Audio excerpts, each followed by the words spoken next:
Ladies and gentlemen, good afternoon. My name is Emma, and I will be your conference operator for today's call.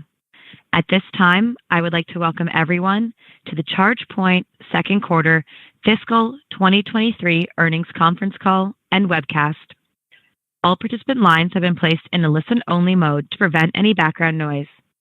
After the speaker's remarks, there will be a question and answer session. I would now like to turn the call over to Patrick Hamer, ChargePoint's Vice President of Capital Markets and Investor Relations. Patrick, please go ahead. Good afternoon, and thank you for joining us on today's conference call to discuss ChargePoint's second quarter fiscal 2023 results. This call is being webcast and can be accessed on the investors section of our website at investors.chargepoint.com. With me on today's call are Pasquale Romano, our Chief Executive Officer, and Rex Jackson, our Chief Financial Officer. This afternoon, we issued a press release announcing results for the quarter, which can be found on our website.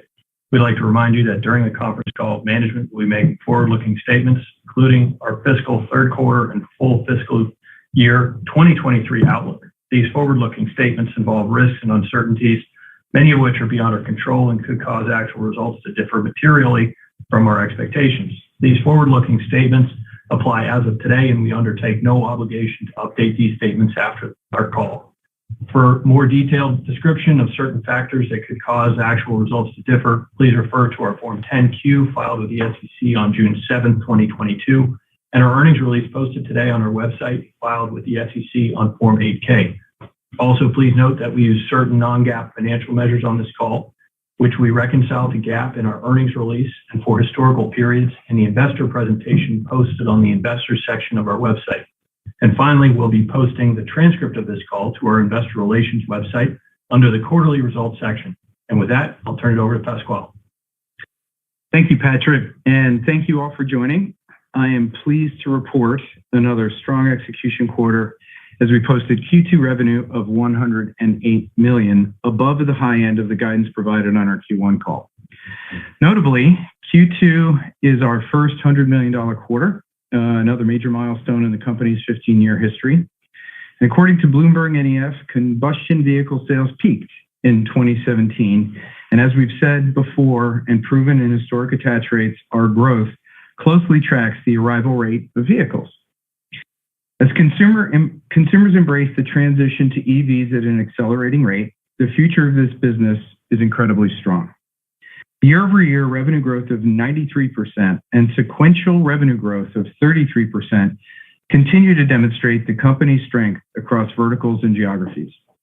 We've improved gross margin from Q1 and realized the operating leverage as forecasted. The category continues to be affected by supply chain dislocations. As we covered in recent earnings calls, we continue to prioritize assurance of supply to support our land and expand strategy and strong upward growth trajectory. This means higher purchase price variances on source components and excess logistics costs. Despite the headwinds, our operations team worked tirelessly to deliver 19% non-GAAP gross margin in the second quarter, up 2 percentage points sequentially, while achieving impressive growth. Net, we are quite pleased with our performance in Q2, and Rex will provide more color on that in our outlook for the rest of the year. Our install base of network ports grew to approximately 200,000, a year-over-year increase of 70% and sequential increase of 7%. Of those, over 60,000 are in Europe and over 15,000 are DC fast. And I'll remind you that ports under management is one way to track our progress in our commercial and fleet verticals, as each of these ports generates an annual software subscription. As a reminder, we do not include home chargers for single-family residences in this count, where we also continue to see strong demand. Complementing this, our roaming reach is now over 355,000 ports in North America and Europe. New customers in the quarter contributed approximately 1/3 of our Q2 billings, and we now count 80% of the 2021 Fortune 50 as customers and 53% of the 2021 Fortune 500 as customers. On our first quarter call, we discussed ramping manufacturing of new fleet and commercial AC and DC charging platforms. Customers are telling us that our solutions are meaningfully differentiated and comprehensive. Additionally, our customers rely on us for everything from upfront consultation and planning through build-out and ultimately continued optimization of the infrastructure. Turning now to verticals. Commercial, which lagged from a rate of growth perspective during the pandemic, accelerated in the quarter, with the global business up 83% year over year and 45% sequentially. Regarding our partnership with Volvo and Starbucks, the first site went live in the quarter, an important step in reinventing the road trip. The commercial vertical in Europe was particularly strong, with billings up over 300% year over year and 24% sequentially. Fleet continues its growth with strong demand for management software combined with our AC and DC charging solutions that balance charging costs with operational readiness for light to heavy duty vehicles across depot, en route, and take-home charging. In Q2, fleet billings grew 135% year over year and 23% sequentially following a strong first quarter. The vertical continues to be vehicle limited. Residential demand remains remarkably strong. Billings for residential were up over 125% from the second quarter of last year and a sequential increase of 11% versus the first quarter. The growth would have been significantly higher if not for supply chain constraints.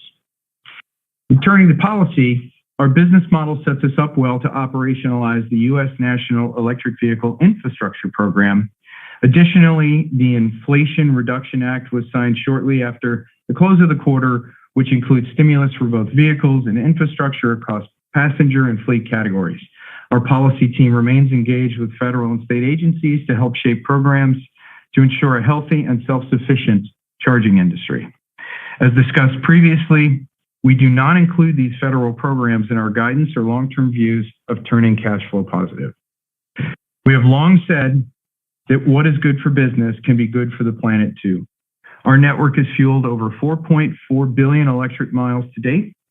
And we estimate these drivers have avoided over 178 million cumulative gallons of gasoline and over 800,000 metric tons of greenhouse gas emissions. Now, I'll turn this over to Rex to discuss financials before we move to Q&A. Rex, over to you. Thanks, Pasquale, and good afternoon, everyone.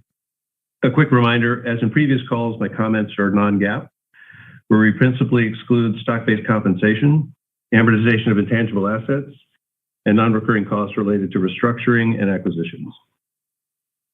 Please see our earnings release for our non-GAAP to GAAP reconciliations.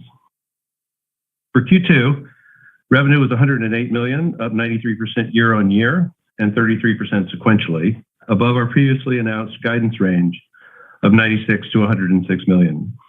As we have for multiple quarters running, we fundamentally shipped what we could build. All verticals were strong from a demand standpoint, with a healthy and welcome uptick in commercial AC business, but supply constraints across all products persisted. As before, strong demand and supply constraints translated into higher backlog. Though we worked down a meaningful percentage of our existing backlog during the quarter, our ending backlog grew 26% sequentially from Q1. Network charging systems at 84 million was 78% of Q2 revenue, up 106% year on year and 41% sequentially. Subscription revenue at 20 million was 19% of total revenue and up 68% year on year and 15% sequentially. Other revenue at 4 million and 4% of total revenue increased 23% year on year, down 12% sequentially. As we've discussed before, subscription revenue growth is tied to the growth in sales of network charging systems. The percentage is heavily dependent upon mix and trails network charging systems growth by 1 to 2 quarters due to back-end loaded system shipments and the timing of subscription activation. Our deferred revenue, which is future recurring subscription revenue from existing customer commitments and payments, continues to grow, finishing the quarter at 168 million, up from 157 million at the end of Q1. Turning to verticals, as you know, we report them from a billings perspective, which approximates the revenue split. Q2 billings percentages were commercial 72%, fleet 14%, residential 13%, and other 1%. Commercial contribution recovered 5 points from last quarter as demand from retail and workplace customers improved, and our team worked the supply chain constraints in this area well during the quarter. From a geographic perspective, North America Q2 revenue was 84% and Europe was 16%.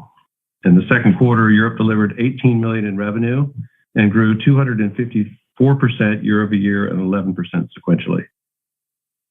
Turning to gross margin, non-GAAP gross margin for Q2 was 19%, which includes $7 million or 6 points of purchase price variance logistical costs associated with the supply chain. We expect continued technology-driven margin improvements for our newer products, lower purchase price variances, and improving ASPs to drive recovery in the second half. Despite these challenges, however, we are encouraged at the improving gross margin fundamentals demonstrated in Q2.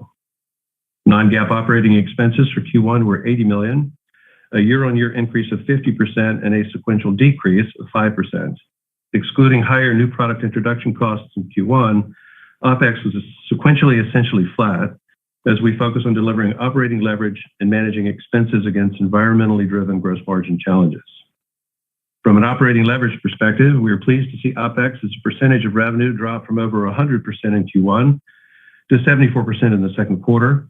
And with our guidance for the year, I'll mention momentarily, we expect a particularly strong finish on this metric, which is key to achieving our stated goal of free cash flow positive by the end of calendar 2024. Stock-based compensation in Q2 was $26.4 million, up from $15.5 million in Q1. As you may remember from last year, we typically do our annual refresh grants in Q2, so there is a stair step there. We would expect to level out in Q3 through Q1 of next year at approximately this Q2 expense level. Looking at cash, we finished the quarter with $472 million in cash and short-term investments. We had approximately 339 million shares outstanding as of July 31, 2022. Turning to guidance for the third quarter of fiscal 2023, we expect revenue to be $125 to $135 million, up 100% year on year and up 20% sequentially at the midpoint. We are also confirming our annual revenue guidance of $450 to $500 million, annual non-GAAP gross margin guidance range of 22 to 26%, and operating expense guidance of $350 to $370 million. With that, I will turn the call back to the operator for questions. Thank you. If you would like to ask a question, press star followed by the number 1 on your telephone keypad. We do ask today that you limit yourself to one question. Your first question comes from the line of Colin Rusch with Oppenheimer. Your line is now open.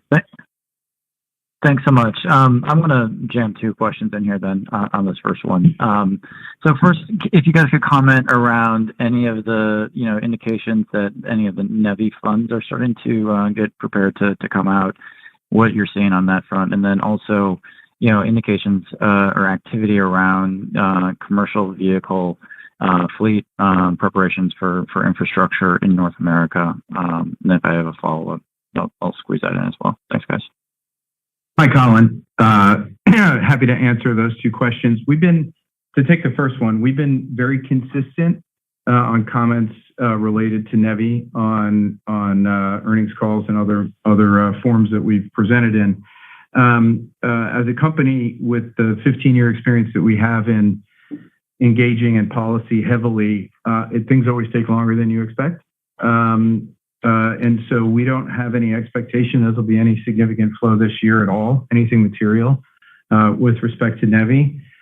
It's too hard to predict at this point what the state programs will actually manifest this in the form of schedule and equipment in the ground next year and for the 4 years thereafter for the kind of 5-year program run duration. So the net of it is we treat it as upside.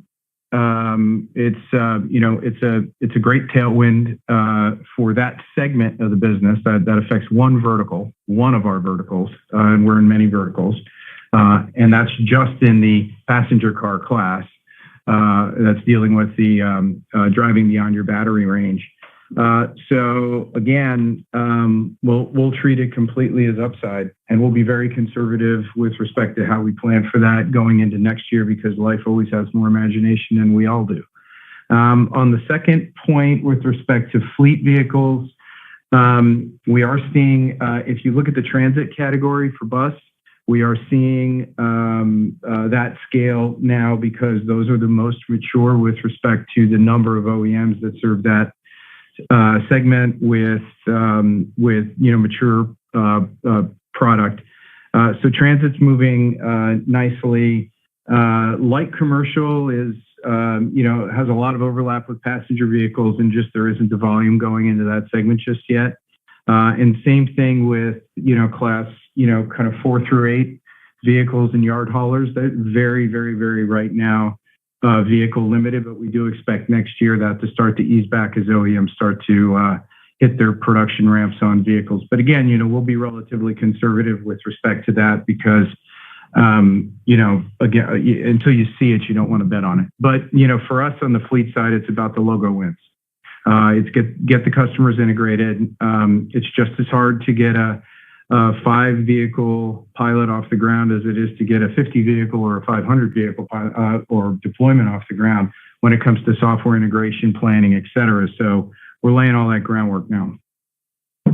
That's helpful and just gives me a sense of the ramp. Thanks, guys. Your next question comes from the line of Bill Peterson with JP Morgan. Your line is now open.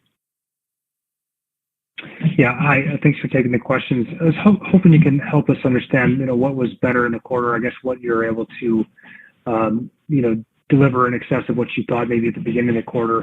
And then as it relates to the guidance, are you seeing similar mixed trends? Certainly, the EU kind of lagged, I think, on a sequential point of view in the second quarter. But how should we think about trends there? I guess in terms of seasonality.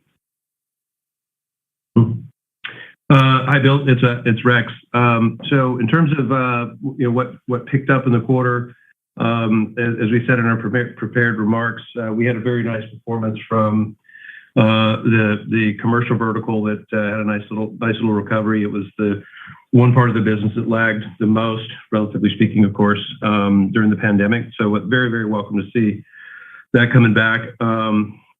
And then we just had a very nice performance from the operations teams to bang a product out, to be honest with you. So it was no one thing.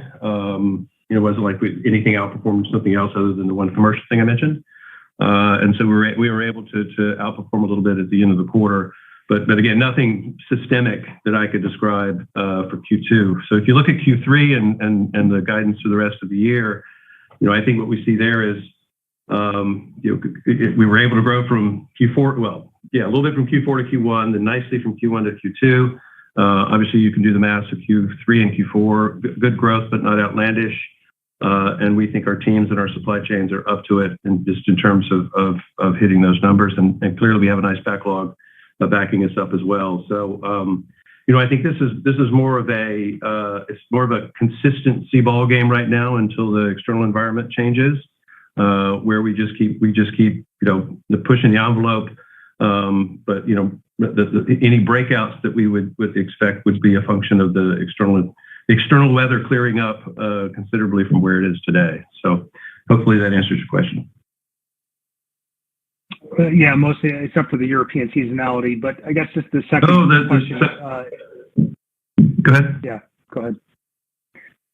I was just going to say from a seasonality perspective. Go ahead. Yeah, please. Okay, Bill, you first. Question you can answer Europe too. Yeah. Okay, thank you. So just nice to see the sequential improvement in margins and reiteration of the full year guidance. Hardware margins stepping up. I guess the software and services stepped down, at least from a GAAP point of view.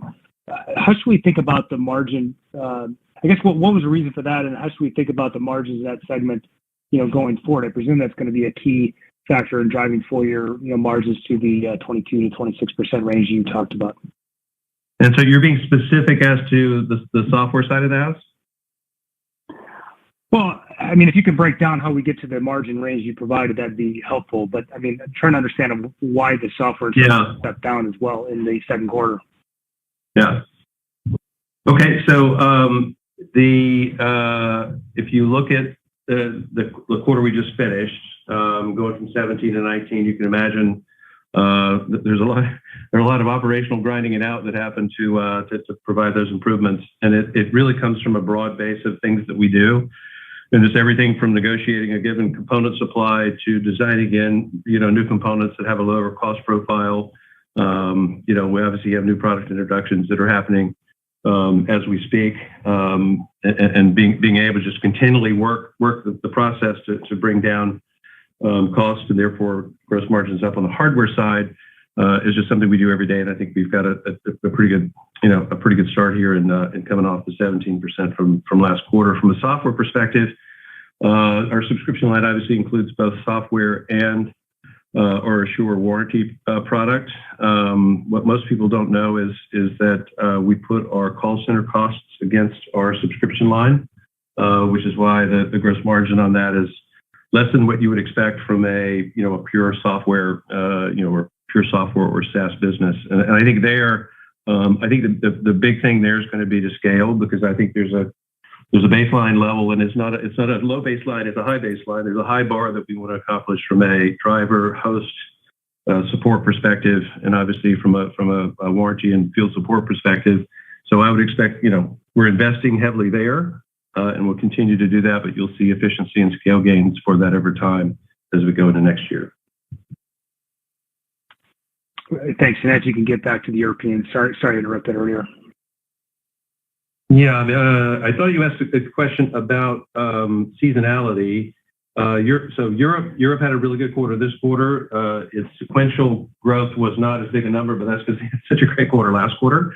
So I think Europe is definitely gotten on the map here as part of the company's strategy, and we're executing beautifully in that area. And if you talk about seasonality more broadly, which I think you did mention, we'd had a nice Q4 to Q1 transition this year. First time ever that Q1 was higher. Can't speculate on what'll happen this year, but obviously we've got a lot of momentum in the company. So I would hope that we could reproduce that, but I don't know yet. Thanks. This is a nice job again on the execution. Thank you. Your next question comes from the line of Stephen Gengaro with Stifel. Your line is now open. Thank you, and good afternoon, everybody. I was curious if you could talk a little bit about the advertising side and how it sort of fits into your portfolio. There's been some talk about it recently. I'm just curious how you think about that part of the business, sort of the opportunity there, and how it kind of just basically fits into ChargePoint's overall product portfolio. Yeah. So from us, from our side, Stephen, we view it as a way for certain subverticals inside of commercial, say certain retailers, shopping malls, et cetera, to get started with EV charging. And it's one of many ways that they could engage or get started. So we've developed some partnerships. You probably saw some recent announcements around that. And we really view it as not an and or an or, an or. It's very complementary from get a site where advertising is going to throw off naturally any kind of revenue that is substantial enough to offset the cost of charging, which is a narrow set of applications. But within that narrow set, another arrow in our engagement quiver. We look at it the same way we look at our charging as a service, where we bundle the hardware into the subscription, some of the financing models we brought to the market. We just look at it as another optional engagement model that we have, and get some very good partners on that side as well. So again, it's just, I think about it as a broadening of the business. I don't think it'll change numerically our needle on a go-forward basis. It doesn't change our forecast. It just gives our customers more options. Great. Is it something incorporated into your systems, or is it sort of in tandem with your chargers? Well, of course there's always integrations when you do stuff like this, but the two applications are very separate in that respect. And the way that we built it is we don't have a fixed association between the device that's delivering ads and the number of charging ports. We left that flexible for financial reasons, because the advertising model is very different depending on the traffic at a site. It's an engineered solution through some partnerships at a site that yields the best economic outcome for that site's local statistics. Right. So the short answer to your question is yes. There's integrations, and yes, it's very flexible. Got it. Great. No, thanks for the color. Your next question comes from the line of Gabe Dowd with Cowen. Your line is now open. Thank you, and afternoon, everybody. Thanks for all the prepared remarks so far. Guys, maybe just hoping, just a quick clarification on Bill's question earlier, just on the subs gross margin. So is there anything else going on that would drive the sequential decrease, or is it just that step up in stock-based comp that you mentioned, Rex? So Gabe, that's a GAAP question, right? Yeah, I guess that's right, because on a GAAP basis, it looks like it declined about 600 basis points sequentially. So just curious if it's just stock-based comp or anything else. The main differentiator is would be that stock-based comp obviously is a big one, right? But because that's mostly in the COGS line, it's not a big swinger. And then there's amortization of intangibles as well. So, amortization as well. So, but I honestly think from a business standpoint, you should track it you should also look at it from a non-GAAP perspective, because that's when we can get down to what we think are some of the fundamentals operationally of building, selling, and making margin on the product. And there, what you see is us doing what we said we were going to do, which is marching up from what we hope is the low of the 17% in Q1, and driving that number back up to something closer to the models that we've got out in the street. One thing I would tell you, if you look at the gross margin, we obviously have confirmed guidance for the year. My guess is that we're going to be shaded to the lower half of that at current revenue estimates, but that's something you should just keep an eye on. Got it. Thanks, Rex. That's helpful. And then maybe just,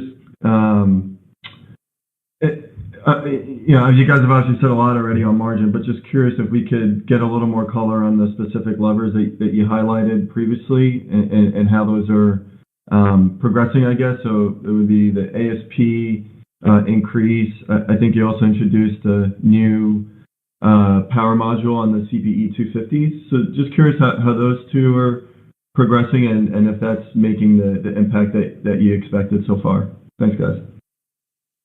Yeah, so I'll start with ASPs. I think pretty sure we covered this in the last call. We had one adjustment that we did very early in the calendar year, and then we had another one that was occurring fairly late. I think it was in June. And so we haven't seen enormous impact on that, nor did we actually expect to see enormous impact on that in Q2. And I said this in my remarks, we do expect to see the improved ASPs kicking in Q3 and Q4, across the product line, and that's mostly North America. That's not fundamentally a Europe thing. So I do have some good optimism that we'll get some benefits there. In terms of new products, you mentioned the power module. We do have a new power module version that is being produced and rolling out. That will provide not only performance benefits, but also cost benefits as it hits volume here in Q3 and Q4. So that's another contributor. And then as far as gross margin, generally, there's just stuff we're doing across the board to work prices on existing components, and then where necessary, swap out components for either higher performance, lower cost, or both. Got it. Super helpful. Thanks, Rex. Thank you again.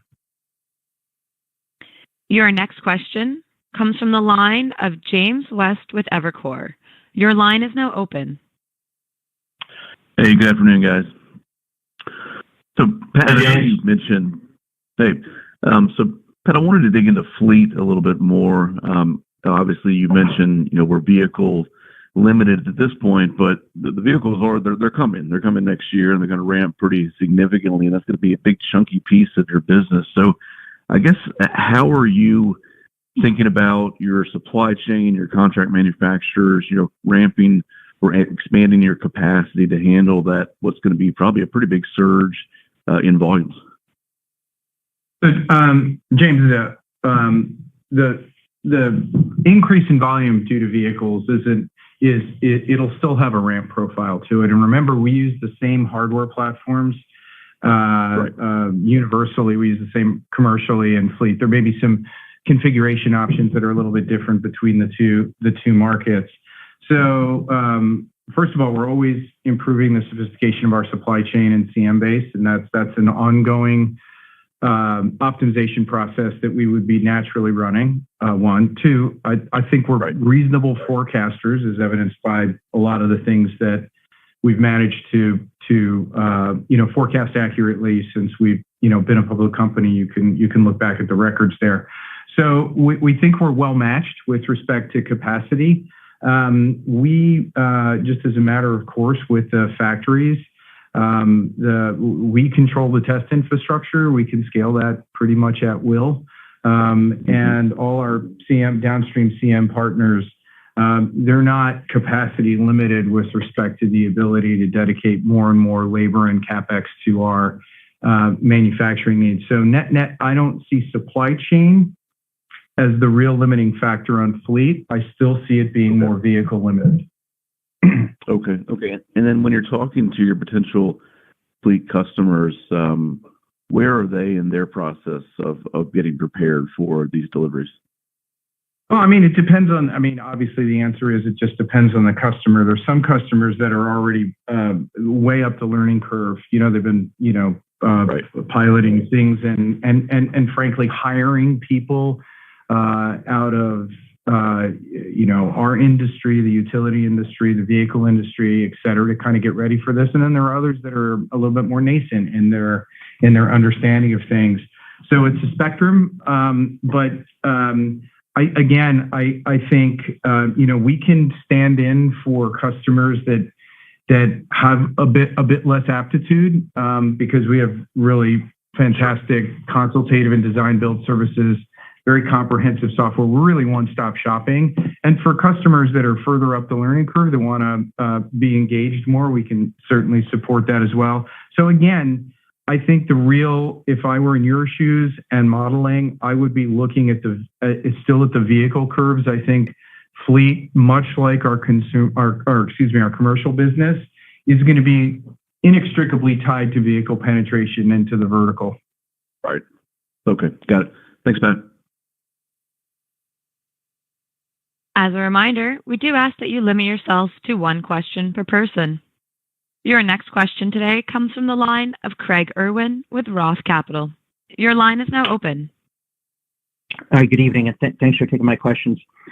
So I was hoping you could give us a little bit more color maybe around the supply chain issues that are moving behind you. You obviously made some really good progress in the quarter. But are there discrete items that we can look at that should provide a direct uplift in the fiscal third and fourth quarters?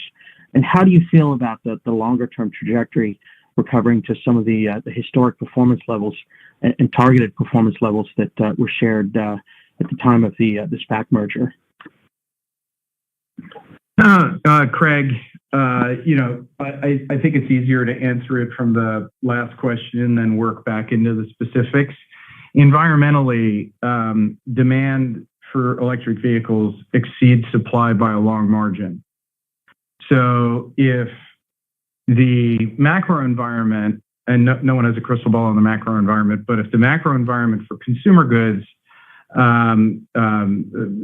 begins to hit some rough patches, the vehicle demand is still going to be there on the electric vehicle side, sufficient to basically consume the production capacity of most OEMs. So we should still see the growth, and as we still see the growth, facing into a supply chain environment that will have less mouths to feed, we should see a continued improving trend there. What we're seeing actually in supply chain right now is there's still a bit of randomness associated with where the sticky factors are, but where it was much more broad-based a year ago, much more broad-based. with respect to everything from sheet metal to plastic to electronic components. It is centering now, the pressure points are centering much more, not exclusively, but much more around electronic components. And so we think that's actually pretty well aligned with a softening macro, but we don't want to be presumptuous. So again, it's easier to plan for headwinds continuing and then be pleasantly surprised when the headwinds aren't there, because I don't think anyone has a perfect crystal ball as to when all this subsides. But it is changing color a bit, for sure. Excellent. Hopefully that's helpful. That's hugely helpful. So if I could squeeze another one in, if possible. So headcount additions, right? You're investing and you're growing. Can you maybe share with us the areas at your company that are a priority for growth on the headcount? Are we really focused on R&D or the bid teams? Are you looking for engineers, salesmen? What is the hiring focus at ChargePoint right now? I mean, the hiring, it's still, as you said, we're managing operating expenses to a slightly lower gross margin performance than our guidance range had at the beginning of the year outlined. And so we've basically are shaping OpEx, but we're still growing, as you said, and still hiring pretty much across the board. In terms of where the biggest scale pressures are in the company, you can think about our infrastructure as a company that's growing, effectively 30% quarter over quarter, which most companies don't see in a couple of years. You can imagine what we're doing internally from a scale perspective, not only in operations, but support, in laying in the infrastructure ahead of needs there. So really, a lot of the infrastructural positions in the company are really getting an investment. Another thing that we're doing is we're investing heavily in internal business systems and our internal business applications team. And the reason for that is what used to be something that we could handle in a less automated fashion with some manual steps is quickly, when you're at our growth rate, very quickly eclipses what you can handle in like a quarter or two. So what the thing I tell our team here all the time is objects in the rear view are closer than they appear. It's an interesting applicable line in that the close rate of scale issues is unprecedented because you're growing so fast. So that's qualitatively how management here and literally every charge pointer thinks about where the investments need to go. So you can use that as a lens. With that said, we're still growing R&D, but we preloaded R&D growth over the last 15 years. It was pretty much a invest in R&D and sales and not a whole lot else before we were public, just like most private companies do. And so now it's much more evenly weighted and much more heavily weighted in the long term towards things that are going to enable us to scale. Thank you for that. Congratulations on this really impressive growth. Thank you. Thanks. Your next question comes from the line of Shreyas Patil with Wolfe Research. Your line is now open. Hey, everybody.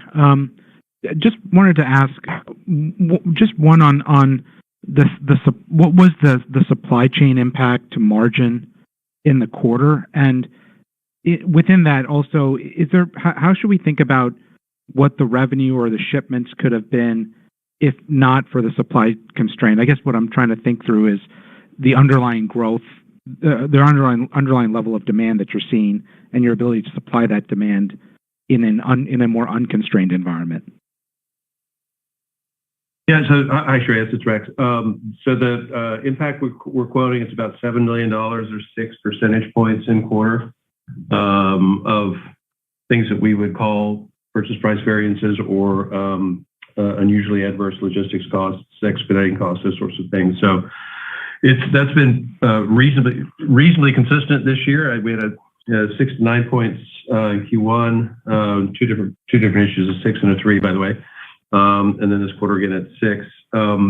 So the question is, the second part of the question is, where do we see that going? Obviously, as I mentioned earlier, we're going to be working on that. One other thing that you should note, we did have there was Some product transition costs also that we had some NPI issues in Q1 and Q2. We had some product transition, new product introduction transition costs that hit gross margin.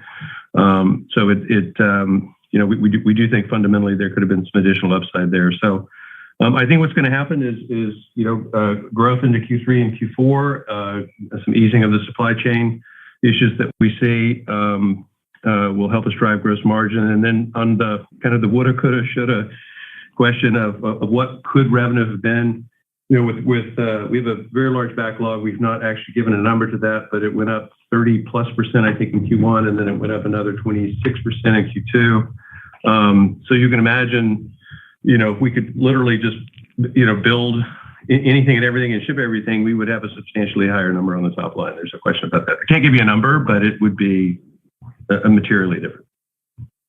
Okay, and then just if I could squeeze one in, just it looked like I looked overall like pretty good improvement in terms of OpEx leverage from Q1 to Q2, but even versus Q4, and especially sales and marketing look like you got some improvement there. I'm just wondering how you think about what were some of the drivers of kind of improvement in OpEx, and then how, obviously the guidance is assuming there's continued improvement in the back half, but just at a high level, how you're thinking about the main drivers that will support continued OpEx leverage, even into next year, and then obviously towards that free cash flow break-even target. Yeah, so I think so. First of all, just a baseline. Q1 was in the mid 80s. Q2 was about 80s. The main delta there is some of the MPI costs that I mentioned earlier. So if you look Q1 to Q2, it's effectively flat. 70% of our operating expenses are people. So we obviously didn't take anybody out because we were growing too fast to even consider that. But we did have slightly slower hiring because one of the things that we're looking at is trying to do the balance between the gross margin being where we want it to be versus OpEx and then managing losses with a target of being cash flow positive in 2024. So we've been doing some of that dial turning over the last 2-3 months. So I think the leverage is going to be significant as we go through Q3, Q4, and into next year, because you've got a complete differential in growth rate between the top line sequentially and operating expenses sequentially. I mean, there's just a complete disconnect there. So it's going to keep getting much, much better from a leverage perspective. I don't actually see the number itself going down, but I see the rate of increase trailing very much the rate of increase that the top line is going to be giving us. Okay, that's really helpful. Thanks so much. Yeah. Your next question comes from the line of Matt Somerville with D.A. Davidson. Your line is now open. Thanks. Just want to put a finer point on, the 600 basis points worth of hit. How much of a solve will pricing end up being? In other words, how much can pricing alone close that gap? And then I was hoping Pasquale could maybe comment briefly on just overall thoughts on California's law mandating 100% EVs by the middle of the next decade. There's a bunch of other states that typically follow California. How does that inform or potentially change or accelerate your go-forward strategy? Thank you. I don't think, great question. I don't think it changes our forward strategy at all. And the reason is virtually all auto OEMs sell globally.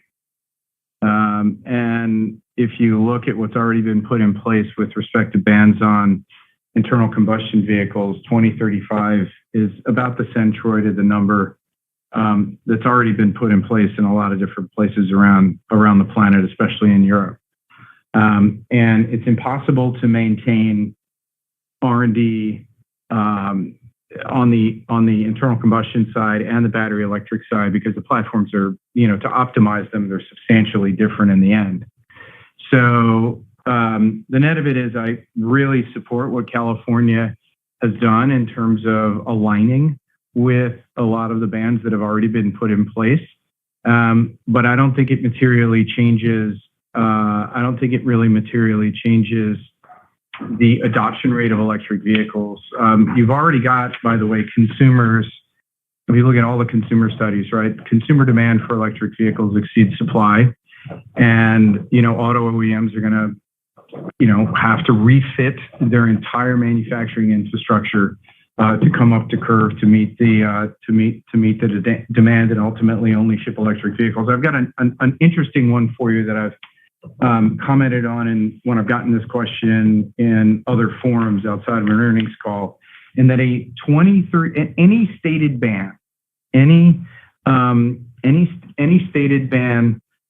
is a good thing because it begins to put residual value pressure on an ICE vehicle. And I don't think that'll have much effect now, but I think in one or two buying cycles of vehicles, it will accelerate the early retirement of vehicles when the supply is there from an auto OEM perspective, when they've worked all their supply chain transformations out. So I like the date certain dangling out there because I think it's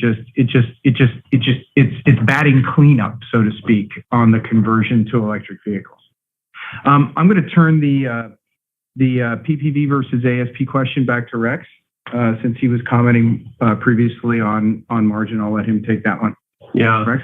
Yeah, so very quickly, the 600 basis points is about 2/3 PPV and about 1/3 logistics costs. Again, as I said earlier, those have been running. They have definitely been running hot now for several quarters in a row. We do see those coming down. Hard to put a time frame on that, but the external market does seem to be improving a bit. And as Pat said, as opposed to having this broad base, it's a problem everywhere. The problems are getting more focused and narrower, which I actually think is a positive sign. And then on the other piece of your question, I think where you were going is, do you think that we can get that 6 points to go away or at least be covered by ASP changes? I do think our ASPs are going to move northward nicely given the price increases that we've done, and those are in full effect now for Q3 and Q4.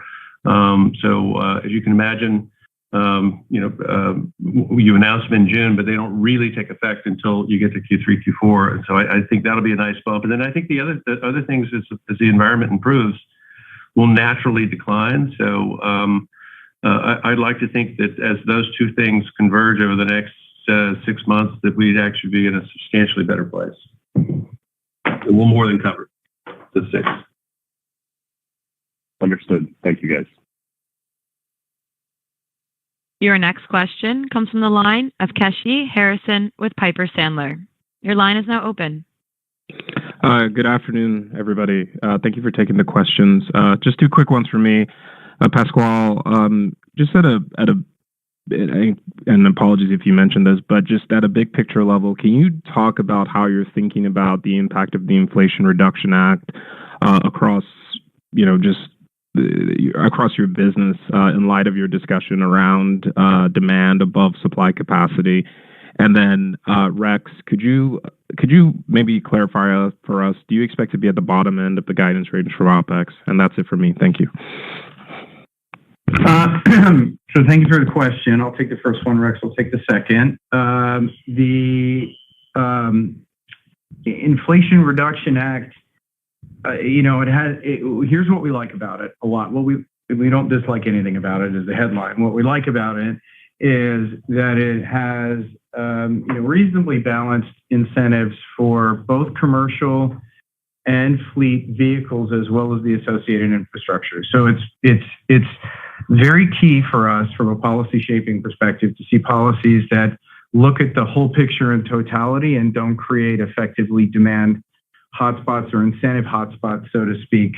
This one looks like it tried to address that in reasonable balance, and it's always tough to do that in something as large as that, as a bill like that.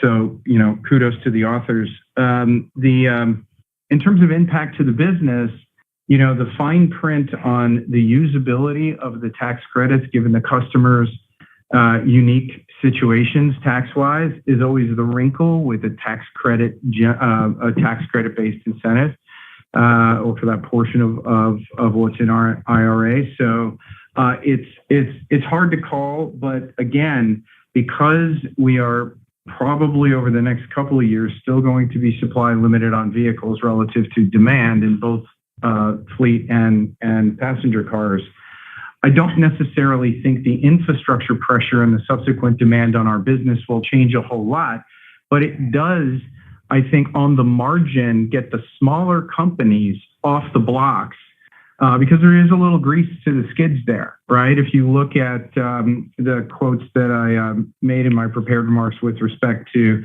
the Fortune 50 versus as you move down through the Fortune 500, the penetration rate, gets lower. You're upwards of 80% at the top of that range, and it's still substantial. It's still better than 50%, but it starts to move down. And as you trickle into the diffuse mass of businesses out there, having some incentive may get them off the blocks a little bit faster. But I don't think frankly, I don't think it would move our forecast substantively.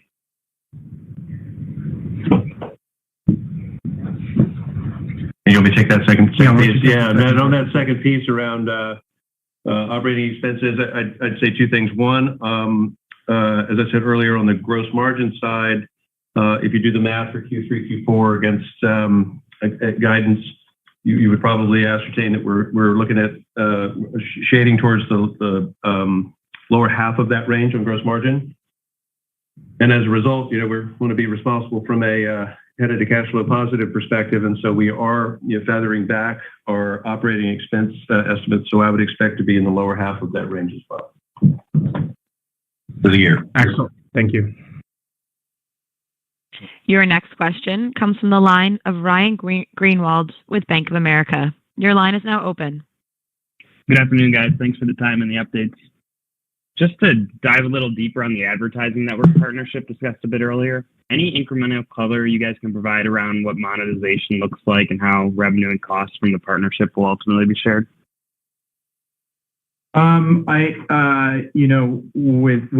Without the partners on the line, I don't want to venture any commentary there. I'm not being evasive. It's just from a confidentiality perspective. It's something I just don't want to comment on right now. But you can probably infer what the monetization looks like. We're on our end. What I can tell you about how we're looking at it is we're not trying directly to monetize the advertising, so to speak. What the model does is it supports a one of a couple of buying options from us to provide the infrastructure. So from a ChargePoint P&L perspective, it will look like we sold or used our charging as a service program into a particular customer, right? And the way that the revenue monetization works on the advertising is through the partners to offset that cost and provide a profit. So we're not trying to basically monetize the advertising directly. Understood. That's helpful. And then on IRA, you alluded a bit to the qualification nuances for the tax credits. At this point, have you seen any customers kind of look to pause any second half solutions previously planned for some clarity and for the credits to ultimately take effect? I've gotten no alarm bells from our sales force of any significance that there's any stall in the marketplace from an IRA perspective. I'm sure there's an account here or there that may do that, but in the law of large numbers, it's not changing our forecast, and I'm certainly not seeing anything broad brush. Great. I'll leave it there. Thanks so much. Your next question comes from the line of Stephen Fox with Fox Advisors. Your line is now open. Hi, good afternoon. Just one from me, please. You mentioned a commercial uptick related to, recovering from the lag from COVID. I was just curious now that you've had a recent positive trend there, how you're thinking about inflection points on the commercial side, how some of the post-COVID conversations are going with like hotels or Starbucks or office managers, et cetera. Any kind of comments on the new normal there would be helpful. Thanks. I mean, this is what I call an all whoosh, no bang industry because it's so broad. So I would not expect commercial to have a massive dislocation in a quarter. It just the business just does it's got too much inertia. It just doesn't work that way.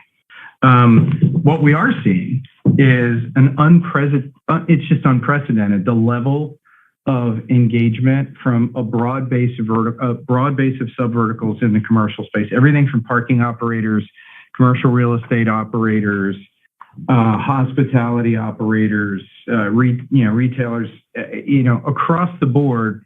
Everyone's got the wake up call now, for sure, and it's definitely broad based. So and all the things that we're investing in for scale is specialization of our sales force, specialization of our channel, specialization of our sales enablement materials, and our support capabilities to enable each one of those verticals to get the best possible counsel from us on how to approach charging in their parking lot.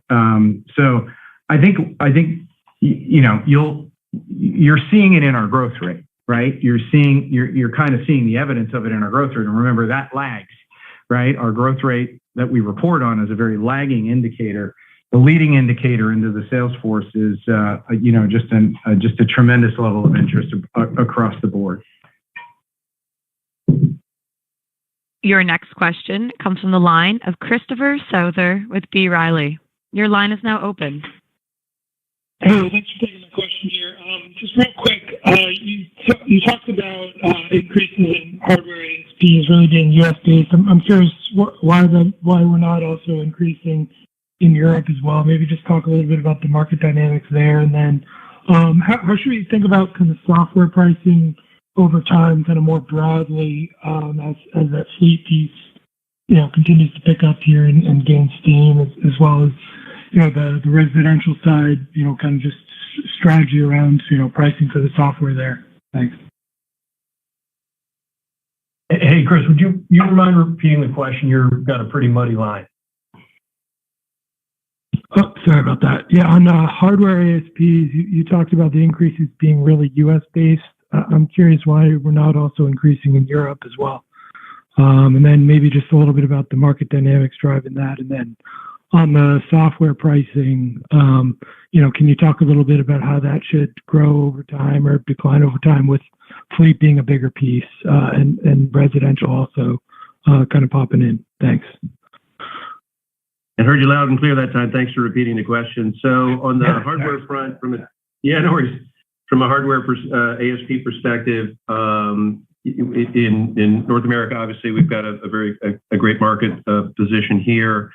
So there's some elasticity that's possible in North America. When you go to Europe, we're a relatively recent entrant into that market. It's highly fragmented, as you know. There's a lot of competition over there, and so we're busily, for lack of a better term, we're educating or training the market to understand the full value of a fully integrated network solution that ChargePoint provides that we believe is superior to whatever other people are doing. But there's work to do there, to be honest, to be able to educate the market and bring the overall level of pricing more in line with what we're accustomed to seeing here. So then from a software perspective, we did do an adjustment to our selling prices here back in February, and then we have what you would expect from any software company, which is annual escalators that we have in place on most of our contracts, and so you would expect to see that creep up over time. That just because that's what software companies do, and it's a cost of living kind of thing.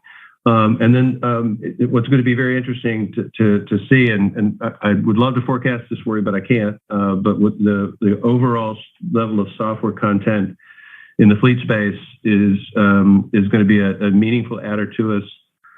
Certainly from a dollars perspective, the rest of the business that we're going to be doing with fleets is going to be a big enough number that I don't know where the percentage will shake out, but I know that the dollar content there is going to be attractive. Your next question comes from the line of Itay Michaeli with Citi. Your line is now open. Great, thanks. Good afternoon, everybody. Just two quick ones for me. First, just a point of clarification, Rex. For the lower end of the guidance for the gross margin, just to make sure that revenue is not included in that was just for the gross margin side.